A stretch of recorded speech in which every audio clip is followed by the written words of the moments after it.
بسم اللہ الرحمن الرحیم۔ اور جب میں نے اسے یہ بتایا کہ ہمیں معلوم ہو چکا ہے کہ وہ کون ہے تو وہ اپنے باس کے انتقام سے ہمیں ڈرانے کی کوشش کرنے لگا۔ میں نے زچ آ کر اسے کہا، دیکھ بھائی جعلی پلچیے، ایک بات میری سن لے کان کھول کر، اگر تو نے خاموشی سے ہاتھ پیر نہیں بندوائے تو میں تیرے دوسرے ہاتھ اور دونوں پیروں کے جوڑ بھی اکھاڑ دوں گا، پھر بے شک تو بغیر ہاتھ پاؤں بندوائے پڑے رہنا ان لوگوں کے ساتھ۔ میری یہ دھمکی کارگر ہی رہی، اس نے مزید مزاحمت نہیں کی۔ انہیں باندھنے کے بعد تہہ خانے میں لے جا کر ڈال دیا گیا۔ فیروز ایک صوفے میں دھنستے ہوئے بولا، اس نے تو یار اچھی خاصی مصیبت کھڑی کر دی تھی ہمارے لیے۔ میں نے کہا، دراصل ہم سے ہی غلطی ہو گئی تھی یار، ہم ایک بالکل سامنے کی بات فراموش کر بیٹھے تھے۔ کون سی بات فراموش کر دی تھی ہم نے؟ شرافت علی نے چونک کر حیرانی سے مجھے دیکھتے ہوئے پوچھا۔ بالکل سیدھی سی بات تھی میرے بھائی، جب ہمیں یہ معلوم ہو چکا تھا کہ وہ جعلی پولیس والا ہے اور اس کا تعلق آئزک سے ہے، میری تلاش کا کام سپرد کر کے اسے یہاں بھیجا ہے، تو ہمیں یہ بھی سمجھ لینا چاہیے تھا کہ وہ ہمارے بارے میں سب کچھ جانتا ہوگا۔ اسے میرے اور تمہارے تعلق کا بھی علم ہوگا اچھی طرح سے۔ وہ جانتا ہوگا کہ آئزک اور اس کی تنظیم کے خلاف تم میرا ساتھ دے رہے ہو اور ہر طرح سے میری مدد کر رہے ہو۔ یہ سب کچھ جاننے والے اس شخص نے جب یہ دیکھا کہ تم اسے واپس بلا کر اپنے بنگلے میں میری اور آبی کی موجودگی کی اطلاع دے رہے ہو تو اس کا چکنا ہو جانا فطری تھا۔ اگر کسی اور ذریعے سے اسے یہ اطلاع ملتی تو وہ ہماری توقع کے مطابق ہی عمل کرتا، لیکن تم سے یہ بات سن کر وہ سمجھ گیا کہ ہم اسے پھانسنے کی کوشش کر رہے ہیں۔ میں نے وضاحت کرتے ہوئے کہا، ہاں یار یہ تو بہت بڑی غلطی کی تھی ہم نے، حیرت ہے اتنے سامنے کی بات نظر انداز کر گئے تھے ہم، کیا ہو گیا تھا ہمیں؟ شرافت علی بولا۔ فیروز نے کہا، یہ تو واقعی بڑی عجیب حرکت سرزد ہوئی ہے ہم تینوں میں سے کسی کو بھی خیال نہیں آیا اس کا۔ ہاں بھائی، جب کوئی برائی آتی ہے تو آدمی کی عقل یوں ہی گھاس چرانے چلی جاتی ہے، بینائی سے محروم ہو جاتا ہے، وہ میں نے جواب دیا۔ اس وقت تو اللہ نے بڑا کرم کیا ہے ہم پر، ورنہ ہم نے کام تو ایسا کیا تھا کہ بچ نہیں سکتے تھے، اپنے بچھائے ہوئے جال میں خود ہی جا پھنسے تھے۔ جیلانی، تم نے اگر حاضر دماغی سے کام نہیں لیا ہوتا تو اس وقت ان کی جگہ ہم تینوں بندے پڑے ہوتے۔ شرافت علی بولا، خیر چھوڑو یار، جو ہو گیا مٹی ڈالو اس پر، بس آئندہ ایسا کام نہ کرنا، کوئی بھی کام کرنے سے پہلے دماغ سے اچھی طرح کام لیا کرو یار، کیونکہ یہ ہمیں دیا ہی اس لیے گیا ہے، دماغ کو استعمال کرتے رہنا چاہیے، نہیں تو زنگ لگ جاتا ہے اسے، پھر یہ کسی کام کا نہیں رہتا، اور آدمی سڑکوں اور گلیوں سے کوڑا کچرا جمع کرتے پھرنے کے کام کا ہی رہ جاتا ہے۔ میں نے ہنس کر کہا۔ فیروز بولا، لیزی کی یہ اطلاع بھی درست ثابت ہوئی ہے، حقیقت تو یہ ہے اس نے ان کے بارے میں بتا کر ہمیں ایک بڑی مصیبت میں گرفتار ہونے سے بچا لیا۔ میں تم سے ایک بار پھر یہی کہوں گا کہ اب اسے اپنا مخلص دوستوں اور بہی خواہوں کی طرف میں شامل کر لو۔ شام کو جب اس کا فون آئے تو تم اسے میرا فون نمبر بتا دینا اور وہاں رابطہ قائم کرنے کے لیے کہہ دینا اس سے۔ ہاں جیلانی یہ ٹھیک کہہ رہا ہے، اس طرح اس کی ایک اور طرح بھی آزمائش ہو جائے گی۔ شرافت علی نے کہا، میں سمجھا نہیں، اسے ٹیلی فون نمبر بتانے سے اس کی آزمائش کس طرح ہو جائے گی؟ میں نے اس سے سوال کیا۔ سیدھی سی بات ہے بھائی، اگر وہ واقعی ہماری دوست ہے، کوئی فریب نہیں کر رہی ہے ہم سے، تو ٹیلی فون نمبر معلوم ہونے کے بعد وہ یہ جاننے کی کوشش نہیں کرے گی کہ اس نمبر کا ٹیلی فون کہاں لگا ہوا ہے، وہ صرف اپنے کام سے کام رکھے گی۔ اگر اس نے ایسا نہ کیا اور فیروز کے گھر کا پتہ چلا کر وہاں کوئی کاروائی کی تو اس کا سارا فریب کھل جائے گا ہم پر۔ شرافت علی نے کہا، لیکن اگر اس نے خود سامنے آنے کے بجائے آئزک کو ہمارا پتہ بتا کر اس کے آدمیوں کے ذریعے کوئی گڑبڑ کرائی تو ہم کیسے جان سکیں گے کہ اس کام میں وہ ملوث ہے یا نہیں؟ میں نے شرافت علی کی بات سے اختلاف کرتے ہوئے کہا، یار یہ بھی کوئی بات ہے بھائی، جب ہم لیزی کے سوا کسی کو کچھ بتائیں گے ہی نہیں تو ہر بات کی ذمہ داری اسی پر ہوگی۔ آئزک اور وہ کوئی الگ الگ نہیں ہے نا؟ ہماری نظر میں اس مکان کے بارے میں اب تک کوئی نہیں جانتا، لہذا لیزی کے جاننے کے بعد وہاں جو کچھ بھی ہوگا وہ اس کے کھاتے میں ہی جائے گا۔ ظاہر ہے ہم میں سے تو کوئی آئزک کو اس کا پتہ بتانے نہیں جائے گا۔ یہ تمہاری بات کچھ سمجھ میں آتی ہے؟ میں نے کہا ٹھیک ہے، یہ تجربہ بھی کر کے دیکھ لیتے ہیں۔ آج اس لڑکی نے ہمیں بڑا الجھا رکھا ہے، اس الجھن کو زیادہ دن تک برقرار نہیں رہنا چاہیے۔ ہمیں اپنے دوستوں اور دشمنوں کے بارے میں شکوک و شبہات میں مبتلا نہیں رہنا چاہیے، یہ بات کسی وقت ہمارے لیے نقصان دہ بھی ہو سکتی ہے۔ فیروز نے سمجھانے والے انداز میں کہا۔ میں نے شرافت علی سے کہا، شرافت علی، حالات دن بدن خطرناک صورت اختیار کرتے جا رہے ہیں۔ بیڑیوں کے جس گول کو ہم نے چھیڑ دیا ہے وہ بہت ہی خوفناک ہے، اور مجھے اندازہ ہو رہا ہے کہ ہم ان کے مقابلے میں بالکل بے دست و پا ہیں۔ اب تک جو کامیابیاں ہمیں حاصل ہوئی ہیں یہ بس تقدیر کی مہربانی ہی کہی جا سکتی ہے۔ آج تک جس دن پوری قوت سے ہمارے مقابل آ کھڑا ہوا، ہماری ایک نہیں چل سکے گی۔ اس کے آگے کچھ سوچو یارو، اس سلسلے میں کوئی ایسی تدبیر سوچو جس سے ہماری طاقت اور ہمارے وسائل میں اضافہ ہو، ہم ان کی بیخ کنی کرنے کے قابل ہو سکیں۔ اس کی تم فکر نہ کرو جیلانی، میں کوشش کر رہا ہوں، بہت سے لوگوں کو میں نے آمادہ کر لیا ہے، میں نے اپنی تمام دولت اور سارے وسائل اس کے لیے وقف کر دیے ہیں، کئی اور لوگوں کو بھی راضی کر لیا ہے جو ہمیں ضرورت کے مطابق سرمایہ فراہم کرتے رہیں گے۔ اس کی تو پرواہ ہی نہ کرو تم، ضرورت پڑی تو ہم جدید ترین لڑاکا طیارے اور ٹینک بھی خرید سکتے ہیں۔ میں نے فی الحال 2 کاریں تیار کروائی ہیں جو بظاہر عام سی کاریں معلوم ہوتی ہیں، جیسی ہم سڑکوں پر دوڑتی ہوئی دیکھتے رہتے ہیں، لیکن ان کو میں نے ایسا بنوا دیا ہے کہ گولیاں کیا معمولی بم بھی اس پر اثر نہیں کر سکتے۔ ان کے تمام شیشے بلٹ پروف ہیں۔ اس کے علاوہ ان میں چاروں طرف خفیہ مشین گنیں اور رائفلیں اس طرح لگائی گئی ہیں کہ ڈرائیونگ سیٹ پر بیٹھا ہوا آدمی صرف ایک بٹن کے ذریعے کسی بھی طرف سے حملہ کرنے والے دشمن کو تہس نہس کر سکتا ہے۔ اس کے علاوہ بھی کئی خوبیاں ہیں، ان میں انشاءاللہ آئندہ ہفتے وہ دونوں کاریں ہمیں مل جائیں گی۔ ان میں سے ایک تمہارے استعمال میں رہے گی اور ایک میرے استعمال میں، ضرورت ہوئی تو ایسی اور بھی گاڑیاں تیار ہو سکتی ہیں، صرف 10 دن کے نوٹس پر۔ اس کے علاوہ میں نے ایک کراٹے سینٹر کے انسٹرکٹر کو بھی آمادہ کر لیا ہے، وہ اپنے کئی شاگردوں کو خصوصی تربیت دے کر تیار کر رہا ہے۔ تم دیکھو گے بہت جلد ہم ایک بہترین تربیت یافتہ فوج تیار کر کے لے آئیں گے۔ ان اسرائیلی ایجنٹوں کے مقابلے کے لیے شرافت علی نے مجھے بتایا۔ میں نے بے اختیار شرافت علی کو بازوؤں میں بھر کر سینے سے لگا کر بھینچ لیا اور جذبات کی شدت سے روندی ہوئی آواز میں بولا، او یار شرافت علی، کیا شے ہے میرے یار، تو جس ملک میں تیرے جیسے لوگ بستے ہوں اسے کون نقصان پہنچا سکتا ہے؟ فیروز بولا، یہ تو تم نے کمال ہی کر دیا ہے بھائی، چپکے یہ سب کچھ کرتے رہے اور ہمیں کچھ بتایا ہی نہیں۔ بتانے کی کیا بات تھی اس میں جو کچھ کر رہا ہوں اپنے ملک کی سلامتی اور بہتر مستقبل کے لیے کر رہا ہوں، کسی صلے یا ستائش کے لیے تو نہیں کر رہا ہوں۔ فرض ہے میرا یہ خطہ زمین جو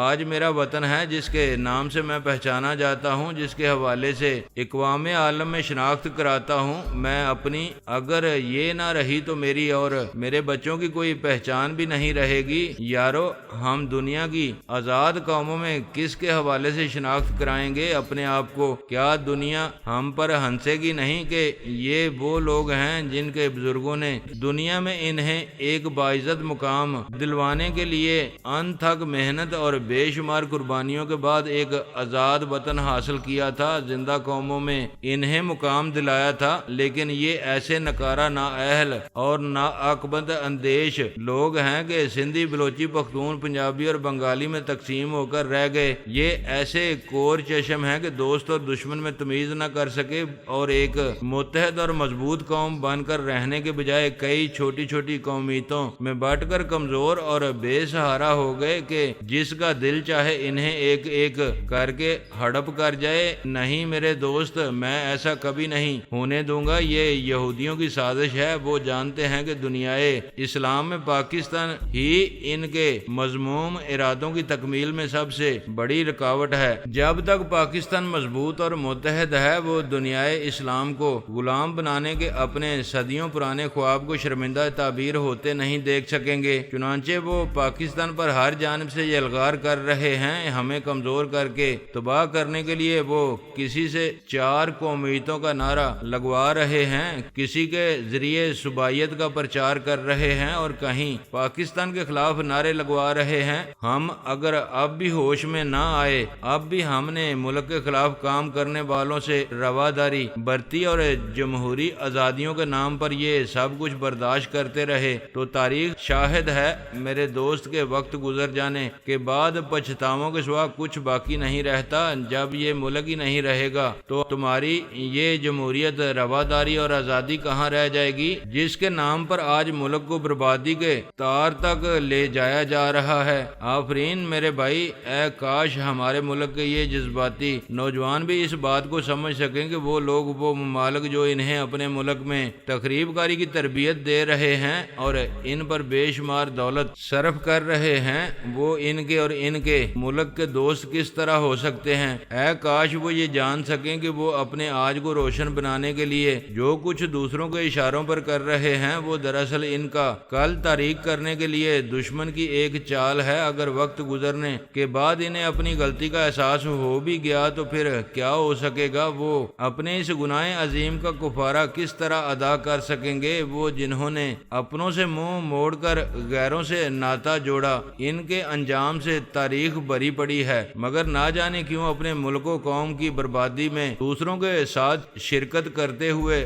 لوگ یہ سمجھ لیتے ہیں کہ ہمارے ساتھ ایسا نہیں ہوگا۔ ہم جن کا ساتھ دے رہے ہیں وہ ایسے طوطا چشم نہیں ہیں، حالانکہ وہ جانتے ہیں کہ ماضی میں عبرتناک انجام سے دو چار ہونے والے بھی یہی سمجھتے رہے تھے۔ انہوں نے بھی اپنوں کے مقابلے میں غیروں پر اعتبار کرنے کی غلطی کی تھی اور پھر اس غلطی کا خمیازہ بھی بھگتا تھا۔ فیروز نے کہا، ہاں یارو، یہ انسان ہے ہی کچھ ایسا، قدرت نے اس کے لیے قدم قدم پر عبرت کا سامان کر رکھا ہے، مگر یہ اس سے عبرت پکڑنے کی بجائے اس پر ہنستا اور اس کا مذاق اڑاتا ہے، اسے دوسرے انسانوں کی غلطی اور بے وقوفی کہہ کر ان کے کھاتے میں ڈال دیتا ہے اور یہ یقین کر لیتا ہے اپنے دل میں وہ خود ایسا نہیں ہے، اس سے ایسی غلطی کبھی سرزد نہیں ہوگی، وہ اس انجام سے کبھی دو چار نہیں ہوگا۔ تقریباً 6:30 بجے میں گلزمان کے ساتھ بنگلے سے باہر نکلا تھا۔ فیروز، شرافت علی اور انور کمال بہت پہلے ہی رخصت ہو گئے تھے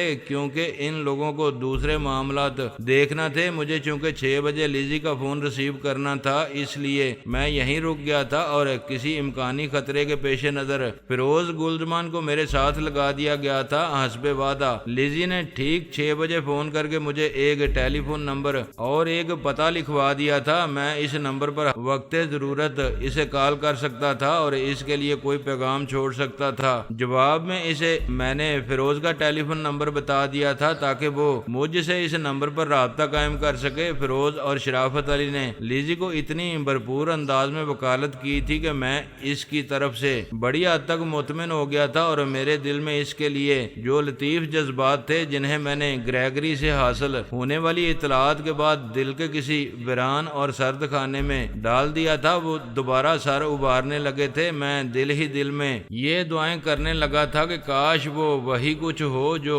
فیروز اور شرافت علی سمجھ رہے ہیں، کیونکہ اب میں اس کے بارے میں ایسی ویسی کوئی بات سننے کے لیے تیار نہیں تھا۔ مزار قائد کے سامنے سے گزرتے ہوئے میرا دل آپ ہی آپ بھر آیا اور آنکھیں نم ہونے لگیں۔ مجھے ایسا لگا تھا جیسے قائد اعظم میرے سامنے کھڑے مجھ سے پوچھ رہے ہوں، کیا میری اور میرے ساتھیوں کی عمر بھر کی جدوجہد اور قربانیوں کا یہی صلہ ہے؟ کیا ہم نے تم لوگوں کو انگریز اور ہندو کی غلامی سے اسی لیے آزاد کرایا تھا کہ تم اپنے ہاتھوں کسی اور کی غلامی کا جوا اپنے کاندھے پر رکھ لو؟ میری آنکھوں سے بے اختیار آنسو جاری ہو گئے۔ مجھے روتے دیکھ کر گلزمان بولا، کیا بات ہے جیلانی بھائی، یہ کیا ہوا ہے آپ کو؟ میں نے خود کو سنبھال کر آنکھیں خشک کرتے ہوئے کہا، کچھ نہیں یار، کوئی خاص بات نہیں ہے، نہ جانے کیوں قائد کے مزار کو دیکھ کر یک بیک دل بھر آیا تھا۔ اس سمے ایسا کیوں ہوا یہ میں الفاظ میں بیان نہیں کر سکتا۔ وہ چند ثانیے مجھے دیکھتا رہا، پھر کچھ بولے بغیر مجھ پر سے نظریں ہٹا کر خاموشی سے ڈرائیونگ کرتا رہا۔ میں نے بھی کوئی بات نہیں کی۔ اس سے اور اپنے ساتھ ساتھ چلتے ہوئے ٹریفک کو دیکھتے ہوئے اپنے خیالوں میں گم ہو گیا۔ میری نظریں باہر سڑک پر رواں چھوٹی بڑی گاڑیوں پر جمی ہوئی تھیں، لیکن ذہن کہیں اور ہی بھٹک رہا تھا۔ طرح طرح کے خیالات، وسوسوں اور اندیشوں نے یلغار کر رکھی تھی مجھ پر۔ اس اندیشہ سود و زیاں کا پردہ چاک کر کے اچانک لیزی کا مسکراتا ہوا تر و تازہ حسین چہرہ نمودار ہوا اور میرے کانوں میں اس کی مدھم سرگوشی سی ابھری۔ کیا ہوا ہے جناب عالی آپ کو؟ میں ابھی اس کی طرف متوجہ ہی ہوا تھا کہ بہت دور جیسے بادلوں کے اس پار سے کسی کی بے جان سی سسکی سنائی دی اور نہایت نحیف و نزار مسند آرا غمگین اداس سی میرے سامنے آ کھڑی ہوئی۔ وہ مجھے عجیب سی نظروں سے دیکھ رہی تھی۔ اس کی آنکھوں میں بے شمار سوال تھے میرے لیے، لیکن مجھ میں اس سے آنکھیں چار کرنے کا حوصلہ نہیں ہو رہا تھا۔ میں نظریں چرا رہا تھا اس سے،